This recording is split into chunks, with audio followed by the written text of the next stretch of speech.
Nos encontramos con el doctor Víctor Pachas, un destacado antropólogo que viene elaborando en el campo de la antropología por más de 17 años. Un profesional que ha logrado hacer de la antropología una forma de vivir y ha desarrollado diferentes investigaciones en el vasto campo de la antropología. Principalmente se destaca en el campo de la antropología económica, en la ecología y el desarrollo social.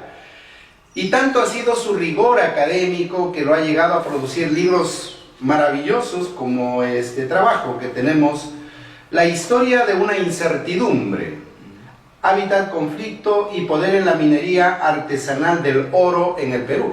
Este es un libro que no debe faltar en nuestras bibliotecas, los que estamos trabajando en el campo de la antropología económica, ecológica y sobre todo ahora los que trabajamos en el tema de ecología y medio ambiente. Es un libro que aborda un aspecto muy importante de este desarrollo económico en nuestro país. El otro libro que también hemos tenido la suerte de revisar es sobre el corredor minero, sobre la minería informal en Madre de Dios, que es uno de los lugares que también tiene sus propios conflictos internos y que desde una mirada antropológica Víctor Hugo Pachas ha logrado desilvanar esa complejidad desde adentro, desde la vida misma del minero informal. De manera que para nosotros es un honor y un gusto tenerlo a Víctor como parte de nuestra orden profesional del Colegio de Antropólogos y con quien esta tarde conversaremos algunos aspectos y que nos cuente sobre su vida profesional y cuál es el rol, la importancia y qué hace o para qué sirve un punto de vista antropológico en estos desarrollos de la minería informal. ¿Cómo estás, Víctor? Buenas tardes. Muy bien, Armando, ¿qué tal contigo? Todo bien, felizmente. Como te digo, gracias por la invitación.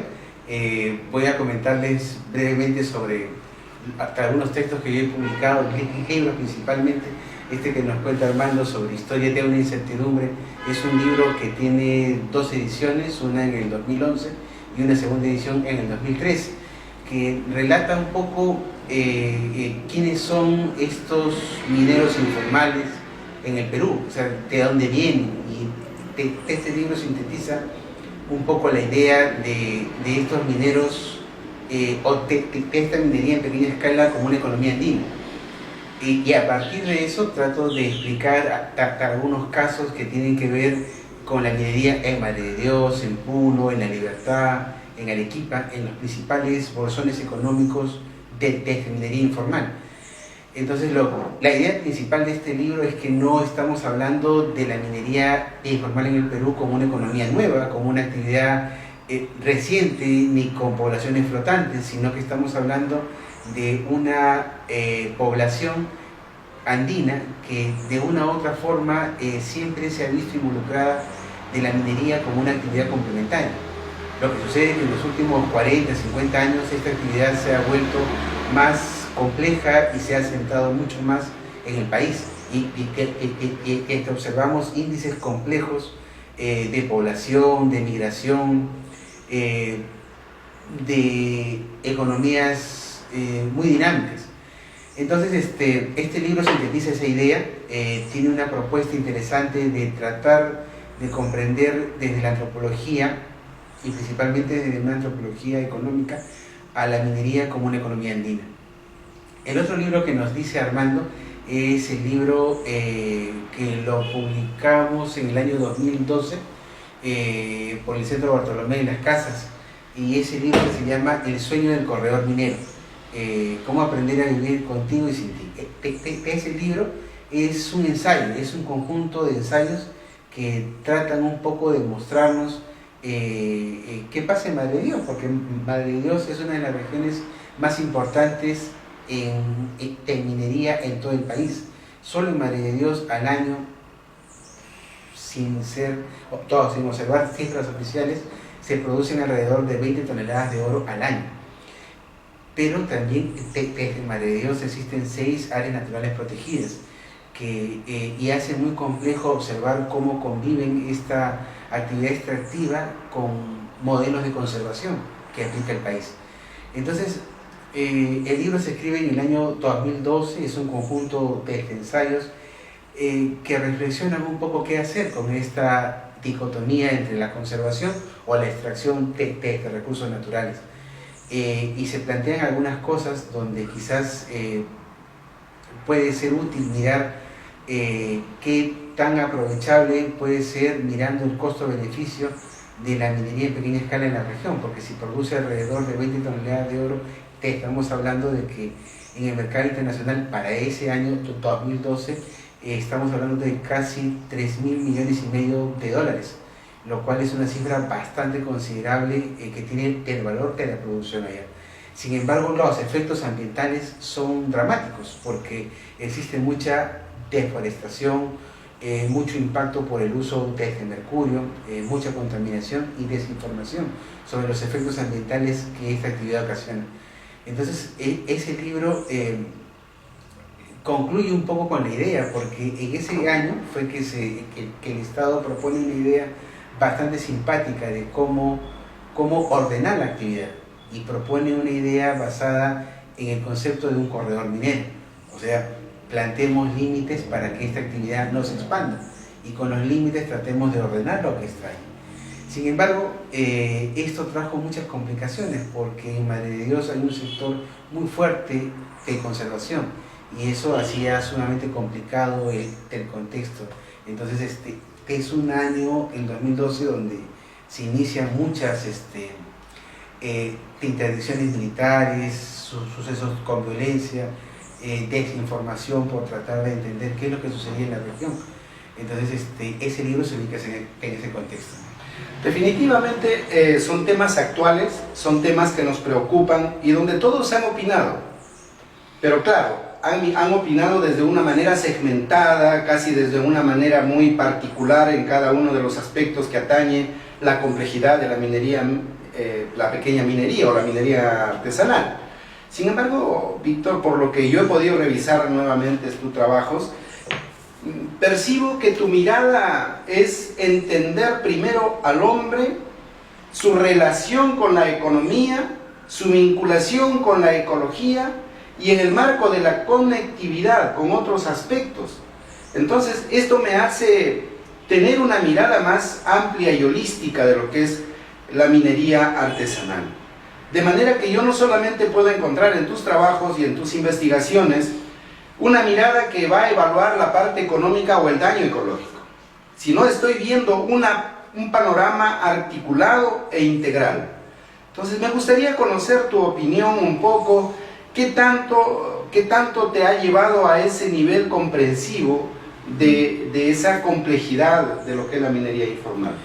Sí, Armando, mira, es bien complejo, ¿no? Porque yo me inicio de practicante.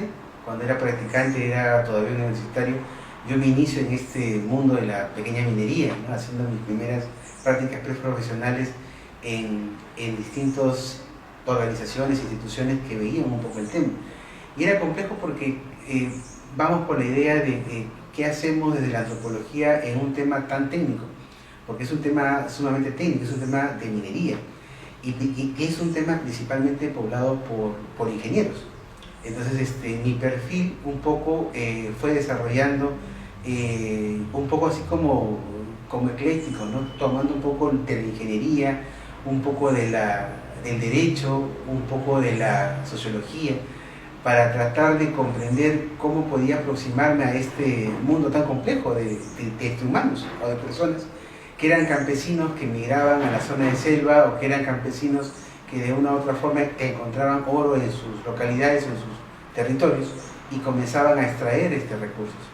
Entonces, yo me ubico primero en esta publicación de Historia de una incertidumbre, donde yo trato de plantear una primera piedra básica sobre lo que yo entiendo sobre la minería en pequeña escala.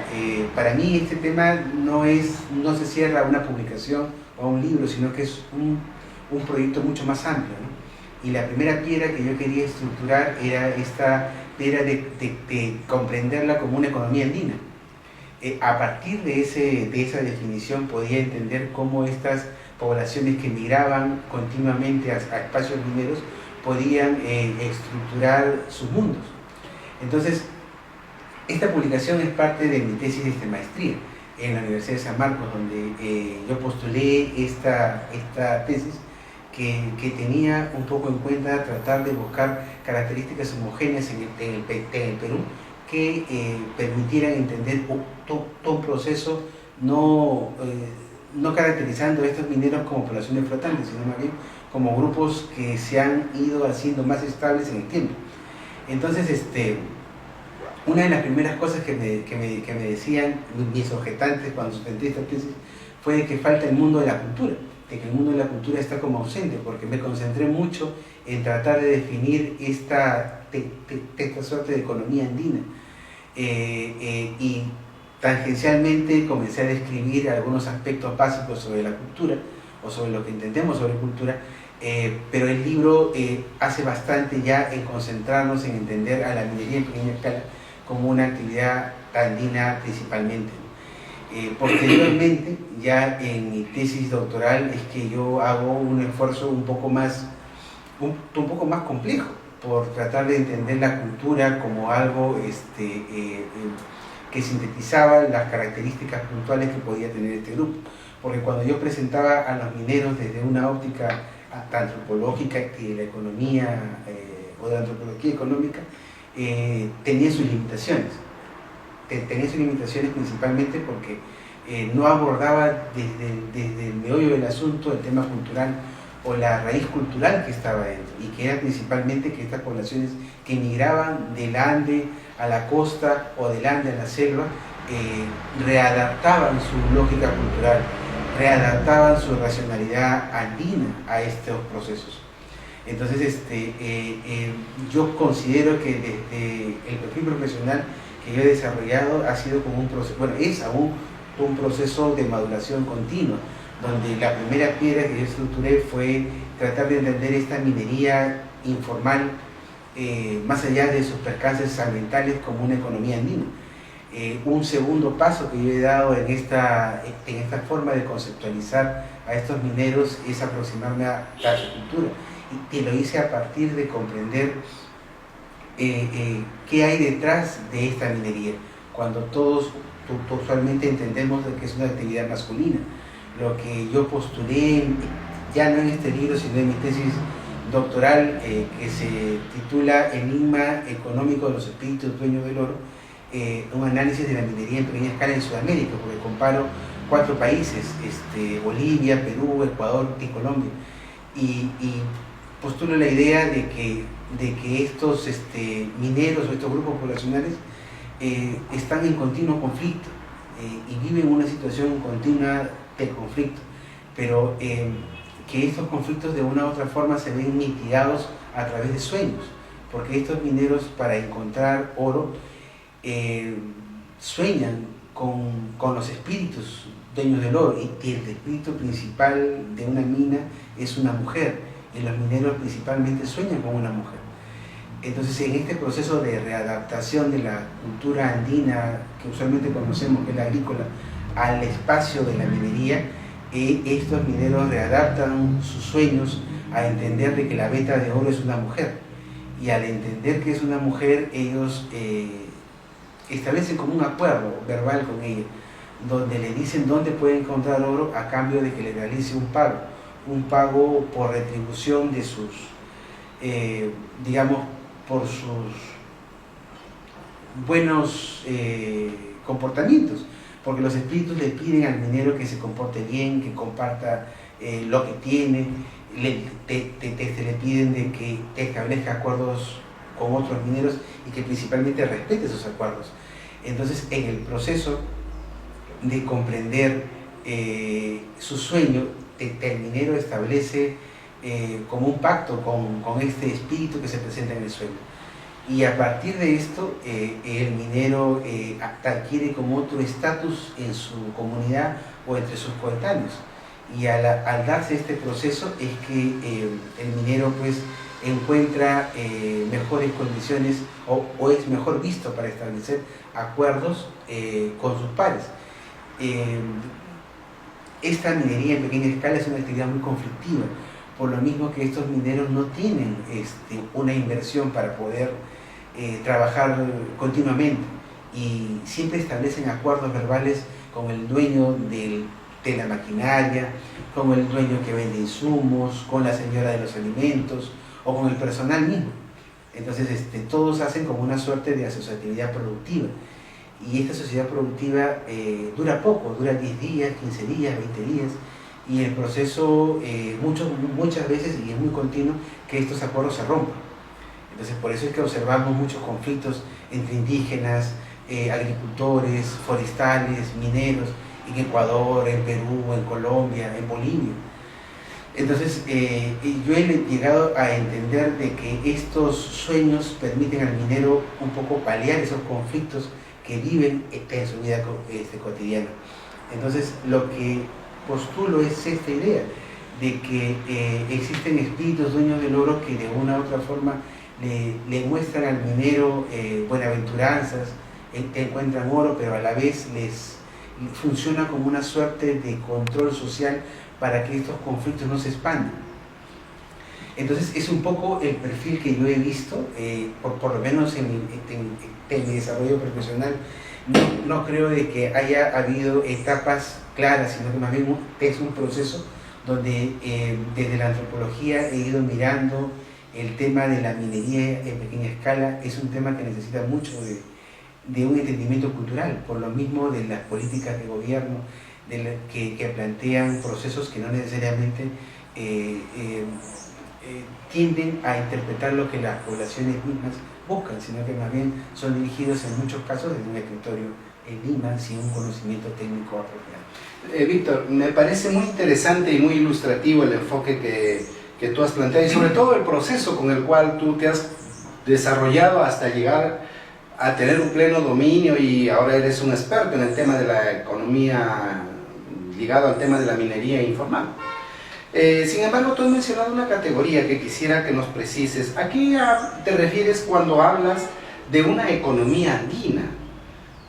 Porque bajo la lógica que estás haciendo la sugerencia, lo estás relacionando a la minería. ¿Podríamos hablar de esto como una nueva propuesta de economía en las zonas andinas? ¿O a qué te refieres, por favor? Sí, cuando yo me refiero a una economía andina es que de alguna u otra forma en el mundo andino siempre digamos que la agricultura, la minería, la ganadería han convivido como actividades complementarias para el sustento de las mismas familias.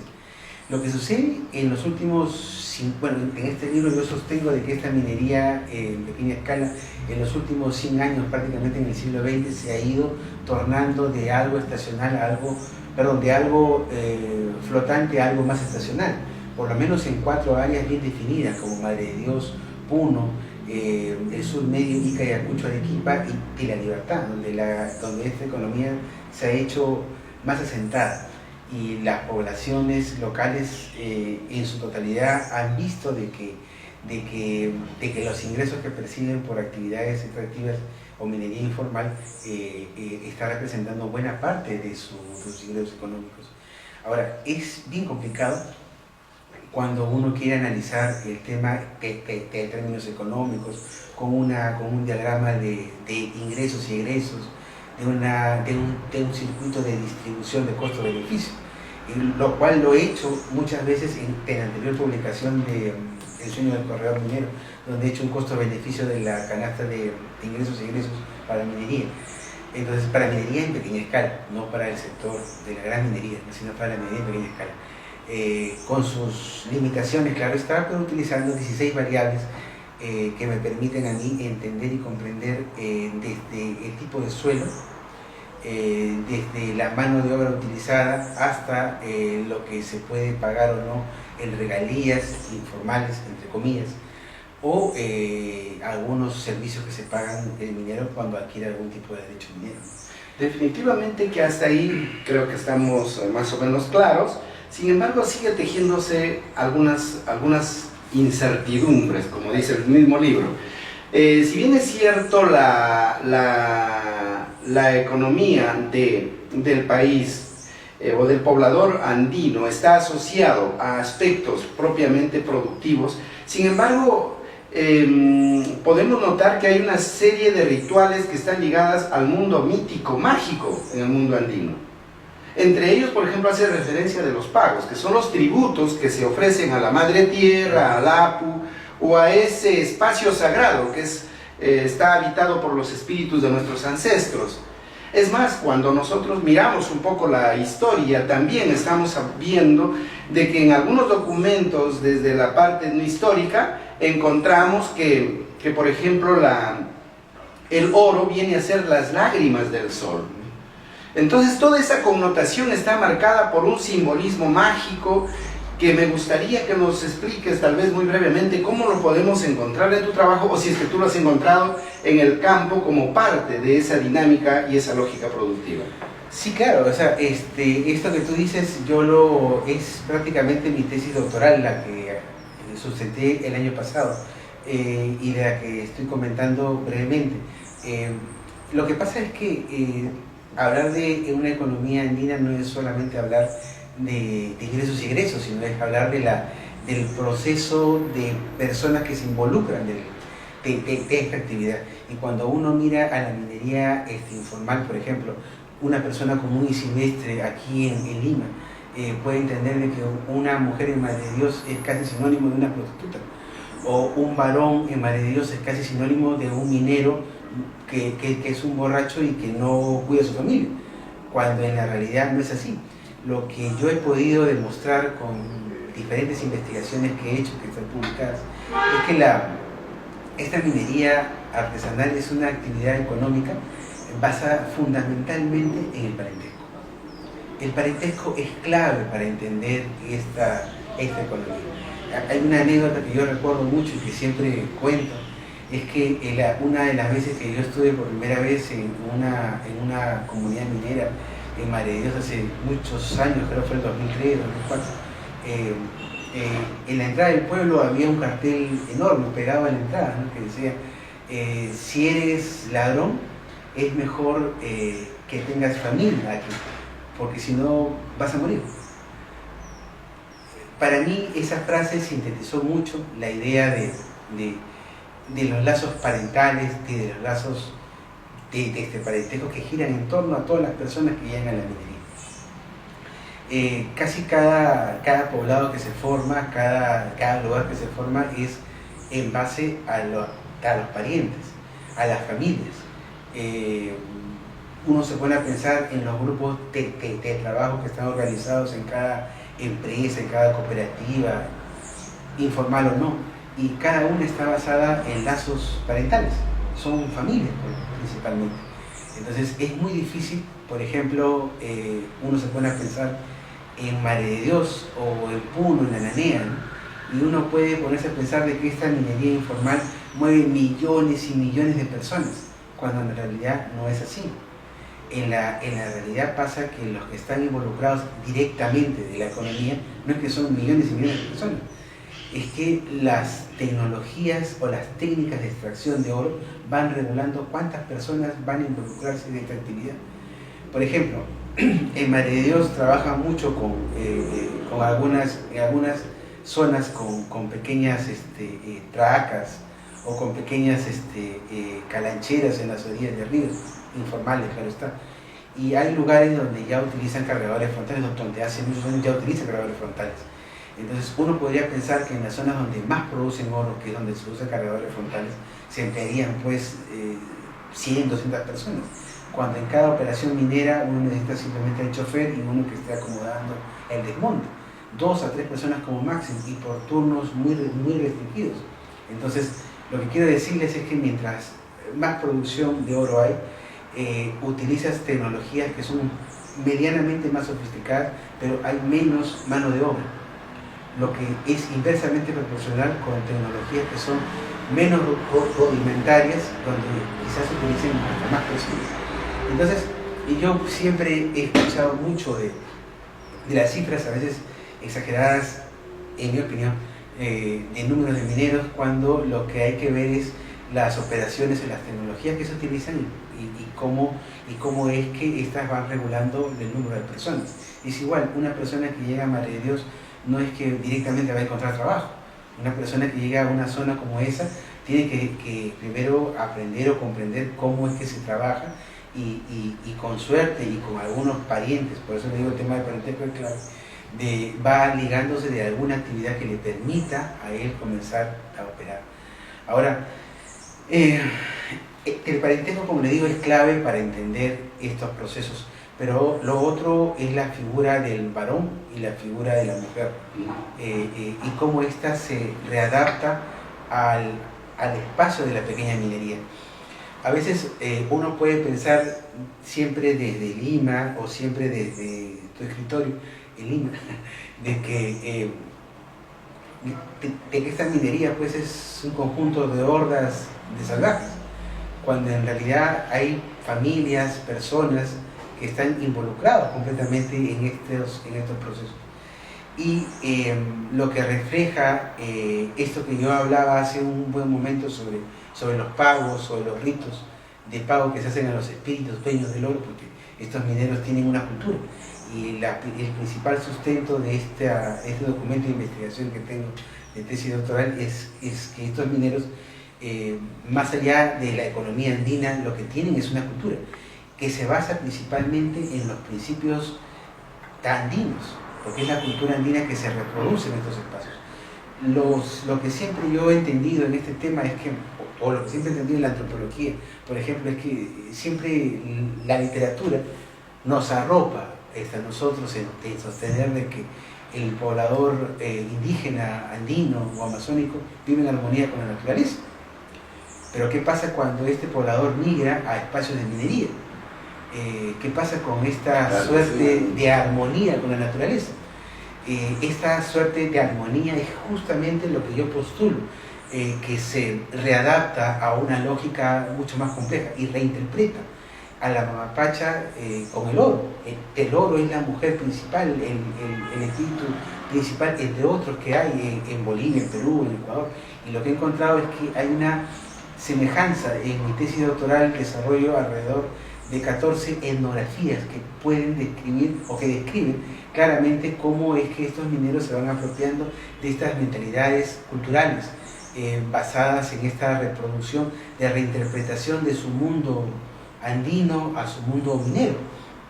Y en este mundo minero la principal o el principal espíritu es lo que ellos la denominan como la gringa, o porque en sus sueños es una mujer con cabellos rubios, muy occidental, claro está, quizás porque sea su opuesto. Pero la pregunta que surge siempre es ¿por qué ritualizar a la mujer? O sea, ¿qué necesidad existe de ritualizar a una mujer en una actividad económica que siempre hemos caracterizado como masculina? Entonces ahí está el meollo de mi investigación doctoral, que principalmente concluye en la idea de que la mujer es fundamental por los vínculos de parentesco, por las formas de asociatividad que tiene en torno al oro. Para los andinos, que yo he estudiado andinos, quechos y aymaras en Bolivia, en Perú, en Ecuador y en Colombia, sucede algo bien curioso, que para nosotros un poco los que estamos en la urbe, que entendemos de que el oro es un metal, y que el mercurio, el principal aliado en la producción de esta minería informal, es también un metal. Pero lo que pasa es que para los andinos, en su concepción andina, el oro madura, como madura el maíz, como maduran los tubérculos, madura. Entonces el oro es entendido principalmente de la cosmovisión como algo, como una mujer que madura principalmente. Incluso encontramos espíritus menores, espíritus mayores, espíritus mayores como la gringa, que en cada lugar adquiere un nombre particular: Laurita, Sandrita, Elbertina, etc. Y que va a tener una importancia relevante para estos mineros. Entonces, el oro es visto principalmente como una mujer. En la tesis que yo postulo y que sustenté el año pasado, como les vengo comentando, hice un poco de historia, ¿no? Para tratar de buscar en las crónicas qué es lo que representaba. Y una de las principales ideas que he encontrado sobre esto es unos hallazgos que ya tiene una historiadora muy conocida, que es Teresa Boisseau, que analiza un poco las crónicas también y que llega a la conclusión de la descripción de cómo los antiguos aymaras en Bolivia y algunos quechos en Perú ritualizaban su situación en las minas para tratar de entender que ellos estaban haciendo pagos y rituales y que el oro era visto como unos frutos que germinaban y que iban con el tiempo madurando y creciendo. Por eso es que esta concepción del oro como un producto que madura es aún lo que nosotros observamos en los mineros en pequeña escala hoy en Perú, en Bolivia, en Ecuador y Colombia. Es una concepción muy clara. Lo otro es que las crónicas describen un poco algunos mitos, ¿no?, en torno al oro, muy particulares. Y uno de ellos relata un poco que el oro es entendido como la lágrima del sol y que los mineros lo que hacen es recoger estas lágrimas porque es su misión que tienen en la tierra. Entonces son sus justificaciones culturales, ¿no? Entonces yo cuando he visto estos pagos rituales en estos 4 países, en estas 14 etnografías, lo que he notado es que después de 500 años estas justificaciones culturales, por decirlo de alguna forma, de la lágrima del sol, de que el oro madura, existen y persisten. Bajo la misma narración de la crónica de hace 500 años, aún hoy estos mineros la siguen exclamando cuando realizan estos pagos rituales. En realidad, Víctor, nos has transportado por una ruta poco conocida y tal vez pocas veces conversada, y entender la minería o la pequeña minería en la actualidad con lógicas y pensamientos que nos amarran a una historia y que están presentes aún en la actualidad. Eso nos demuestra que una vez más los antropólogos somos fundamentales para cualquier proyecto de desarrollo en el país y fundamentalmente cuando se tiene que trabajar con poblaciones culturalmente diversas. En este caso la minería no solamente es mirar la rentabilidad, como muy bien lo has planteado, sino mirar cómo el proceso se va dando en función a las actitudes de las personas, que eso está regulado por las diferentes manifestaciones culturales, que está determinado por el simbolismo, los rituales, los pagos y las interpretaciones mismas que los ciudadanos dan a todo este proceso. ¿Cómo ve un minero artesanal al medio ambiente donde él lo está depredando? ¿Cómo ve el tema de la contaminación de los ríos y la tala de árboles? Sí, mira, es complejísimo esto de los impactos ambientales. Yo tengo mucha experiencia de campo en la Amazonía, y nosotros, por ejemplo, tenemos una concepción muy clara de lo que es, por ejemplo, pasar un día de campo, un día de esparcimiento. Nosotros entendemos que un día de esparcimiento, un día de recreación, es irnos a un lugar verde. Esa es nuestra concepción que tenemos. Pero muchas veces en algunas comunidades nativas, en algunas comunidades en la Amazonía, lo que he notado es que la concepción de recreación que tienen es ir a la urbe, es ir al cemento, más que apreciar por la concepción misma que se tiene sobre la Amazonía y sobre... Yo cuando digo, bueno, yo quiero pasar un fin de semana de esparcimiento, voy al campo y respiro aire puro, pero en la concepción de ellos es ir a la urbe. Y es curioso, por eso yo me preocupo mucho siempre por entender las concepciones culturales. Lo otro es, por ejemplo, en el tema del agua, que es un tema clave y muy directo ahora. Muchos podrían pensar de que en la minería el agua, en la minería en pequeña escala, haciendo la precisión, no hablo de la mediana minería ni de la minería, de la minería en pequeña escala, este hormiguero como le llamo yo, ¿no? El agua es fundamental en la Amazonía. Los mineros cuidan el agua porque necesitan el agua para producir en espacios de Amazonía donde no hay agua.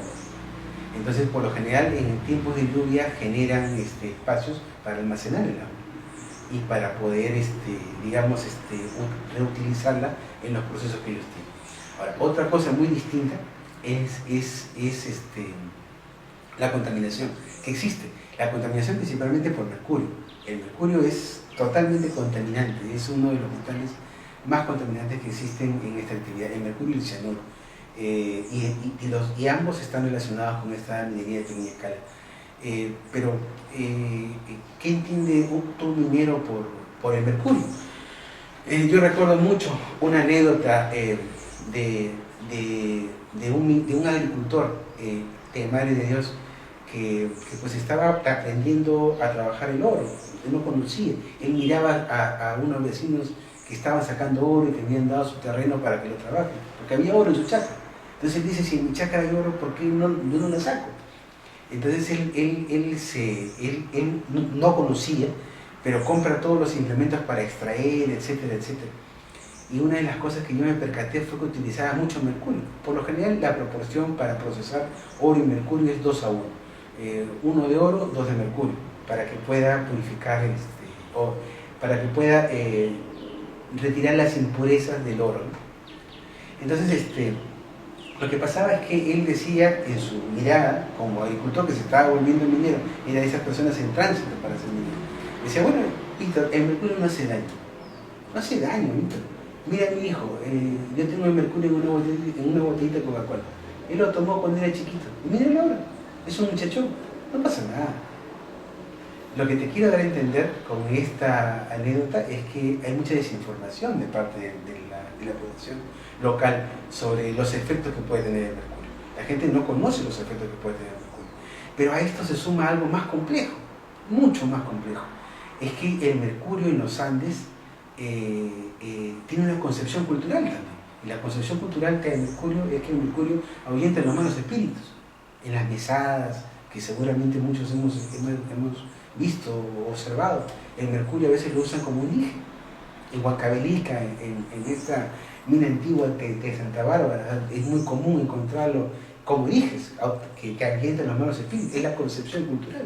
Vienen a Cajamarca, en Cajamarca encontramos mucha presencia de estos elementos simbólicos, como elementos simbólicos que para nosotros obviamente dañan el medio ambiente, contaminan, pero ¿qué pasa cuando esa población que está practicando la minería informal, en primer lugar, está desinformada de los efectos que tiene el mercurio? Y por otro lado, tiene una concepción de que el mercurio no hace daño, sino que más bien el mercurio ahuyenta al humano. Entonces, ese es un tema muy delicado, y peor ahora que estamos viendo un proceso donde el Perú ha firmado un convenio de Minamata, donde erradicar y reducir el uso de mercurio, si no me equivoco, 2021. Pero es complicado verlo en un tema como este, donde la desinformación es amplísima. Y no solamente por parte de los mineros, sino que por parte del Estado peruano. Mira, con esto yo te resumo todo muy, muy práctico. Hace poco hice un estudio de evaluación sobre el tema de formalización minera. Y una de las conclusiones que tuvo el estudio fue pues que el presupuesto asignado para el año 2018 o 2019 en formalización en el Ministerio de Energía y Minas era menos del 1% del presupuesto de todo el sector de energía y minas. Es decir, que el Ministerio de Energía y Minas gastaba más en limpieza que en formalizar a los mineros. Ese menos del 1% que tiene la Dirección General de Formalización para formalizar a todos los mineros en el Perú, en 22 regiones de 24 donde existe presencia de minería en escala, es muy poco, porque aparte de pagar el presupuesto para la oficina, pagan el de todo el país para formalizar en las direcciones regionales de minería.